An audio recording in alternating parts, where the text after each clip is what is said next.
ఏం చెప్పారు జగన్మోహన్ రెడ్డి గారు? పూర్తి మద్యపాన నిషేధం చేస్తానని మీ అక్క చెల్లెలు అని తిరుగుకుంటూ చెప్పాడు కదా జగన్మోహన్ రెడ్డి గారు. ఇలాగే నేను కూడా bye bye campaign, bye bye Babu campaign నడుపుతూ నేను కూడా ఇలాగే మైకు పట్టుకొని జగన్మోహన్ రెడ్డి గారికి ఓట్లేయండి, పూర్తి మద్యపాన నిషేధం చేస్తాడు జగన్మోహన్ రెడ్డి గారు అని చెప్పిన దాన్ని నేనే. అయిందా అన్నా మద్యపాన నిషేధం?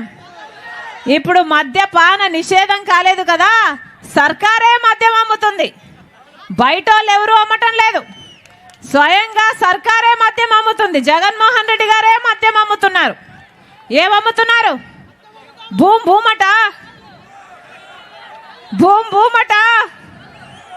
స్పెషల్ స్టేటస్ అట, క్యాపిటల్ అట,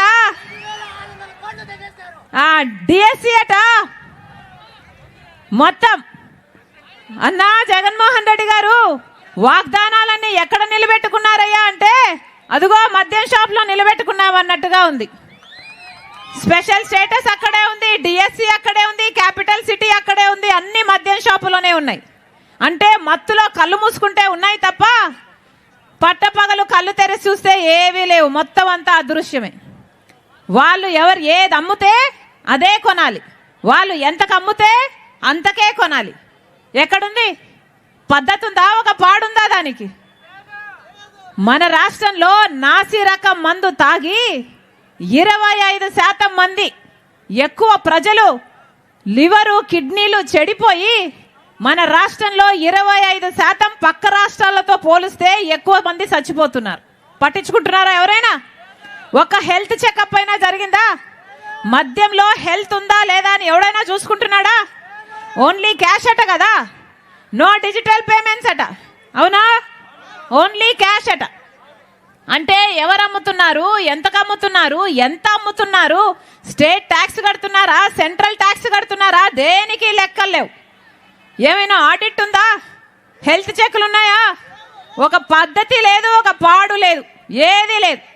అంతా ఒక పెద్ద మాఫియా లాగా తయారై. నిజం కాదా? ఒక పక్కేమో వైన్ మాఫియా, ఇంకో పక్కేమో మైన్ మాఫియా, ఇంకో పక్కేమో ల్యాండ్ మాఫియా, ఇంకో పక్కేమో శాండ్ మాఫియా. ఇదంతా సరిపోదన్నట్టు మళ్ళీ జగన్మోహన్ రెడ్డి గారు సొంత చిన్నానే హత్య చేసిన అవినాష్ రెడ్డి గారిని హంతకుల్ని పక్కన పెట్టుకొని తిరుగుతున్నాడు. ఏమి రాజకీయం ఇది? ఏమి రాజకీయం ఇది? హత్య రాజకీయాలు, గూండా రాజకీయాలు, రౌడీ రాజకీయాలు. పెద్దిరెడ్డి రామచంద్రారెడ్డి పక్కనే ఉన్నాడు, చూస్తున్నాం. మీ ఎంపీ ఎవరు? మీ ఎంపీ ఎవరు? ఆయన కొడుకు మిథున్ రెడ్డి. ఇక్కడ ఎమ్మెల్యే ఎలా పనిచేస్తున్నాడు అని పొద్దున ఈరోజు ఒక అన్నని అడిగాను నేను. మా ఎమ్మెల్యేనా అమ్మా? మా ఎమ్మెల్యేలకు ఏమి లేదు తల్లి, ఓ రబ్బర్ స్టాంప్ అంతే అన్నాడు. అదేంటన్నా అంటే మొత్తం అంతా పెద్దిరెడ్డి ఏం చెప్తే ఈయన దానికి రబ్బర్ స్టాంప్ అట.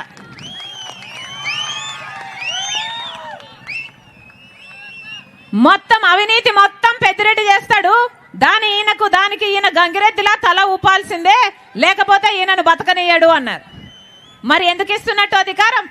ఇలాంటి రబ్బర్ స్టాంపులకు అధికారం ఇవ్వాలనా? మళ్ళా ఓట్లు వేయాలనా? మళ్ళా గెలిపించాలనా? ఆలోచన చేయండి. ఎందుకు ఇస్తున్నట్టు అధికారం? వీళ్ళకి అధికారం ఇస్తే ఏం చేశారు? 5 సంవత్సరాలు అధికారంలో ఉన్నారు. ఒక్క రకంగానైనా బాగుపడిందా మన రాష్ట్రం? ఒక్క రకంగా ఒక్క ముందడుగైనా వేసామా మనము? ఏమొచ్చింది మనకు? స్పెషల్ స్టేటస్ వచ్చిందా అంటే అది రాలేదు. పోలవరం లాంటి ప్రాజెక్టులు ఏమైనా పూర్తి చేశారా అంటే అది చేత కాలేదు. పోనీ రాజధాని కట్టారా అంటే అది చేత కాలేదు. పోనీ ఏదైనా మనకు ప్రత్యేక హోదా అయినా ఇంకొకటైనా మనకు ఒక్క రకంగానైనా మేలు చేశారా? పరిశ్రమలు వచ్చాయా? ఏమైనా జరిగిందా అంటే ఒక్కటి రాలేదు. ఇదే పీలేరులో టొమాటో ఎక్కువ పండుతుంది. ఏం చెప్పారు? ప్రాసెసింగ్ యూనిట్లు పెడతామని చెప్పలేదా? కోల్డ్ స్టోరేజ్లు పెడతామని చెప్పలేదా? ఒక్కటైనా పెట్టి ఏడ్చారా? మరి ఎందుకు వేయాలా వీళ్ళకు ఓట్లు? ఎందుకు వేయాలా వీళ్ళకు ఓట్లు? ఒక పక్క చంద్రబాబు గారు, ఇంకో పక్క జగన్మోహన్ రెడ్డి గారు. ప్రజల గురించి ఆలోచన ఎవరూ చేయటం లేదు. చంద్రబాబు గారేమో బహిరంగంగా పొత్తు పెట్టుకున్నారు బీజేపీ పార్టీతో, జగన్మోహన్ రెడ్డి గారేమో ఒక రహస్య పొత్తు పెట్టుకున్నాడు బీజేపీ పార్టీతో. ఎందుకంటే ఇద్దరికి బీజేపీ పార్టీ కావాలట. ఇక్కడ ఒక ట్రయాంగిల్ లవ్ స్టోరీ నడుస్తుంది.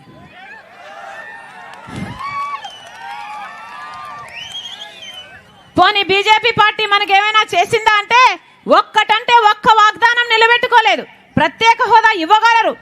బీజేపీ పార్టీ ఇవ్వదు.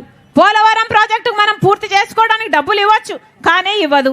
రాజధాని మనం కట్టుకోవడానికి డబ్బులు ఇవ్వచ్చు, కానీ బీజేపీ పార్టీ ఇవ్వదు. మనకు ఒక్క లాభం చేయకపోయినా కూడా చంద్రబాబు గారేమో బీజేపీ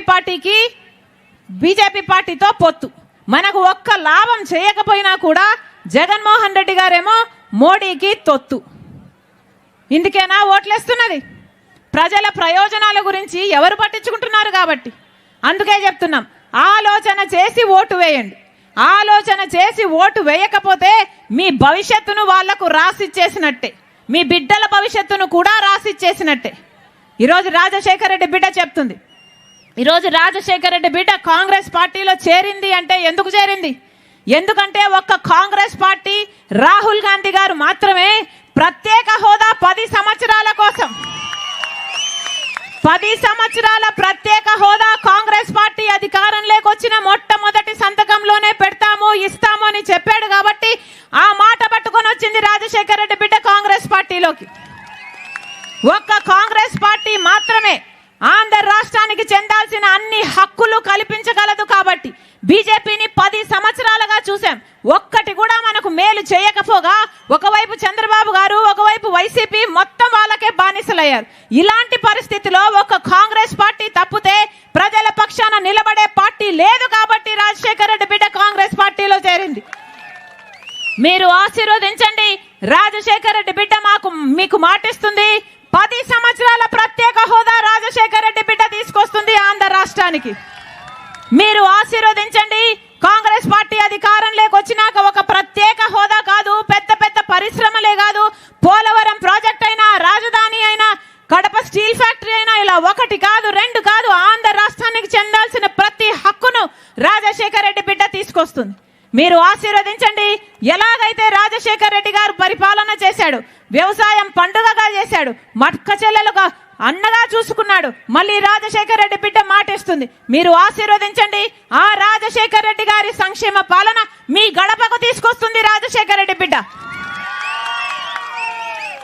కాంగ్రెస్ పార్టీ అధికారంలోకి వచ్చినాక రైతులకు 2 లక్షల వరకు రుణమాఫీ చేస్తుంది కాంగ్రెస్ పార్టీ. అక్క చెల్లెలకు మాటిస్తున్నాం.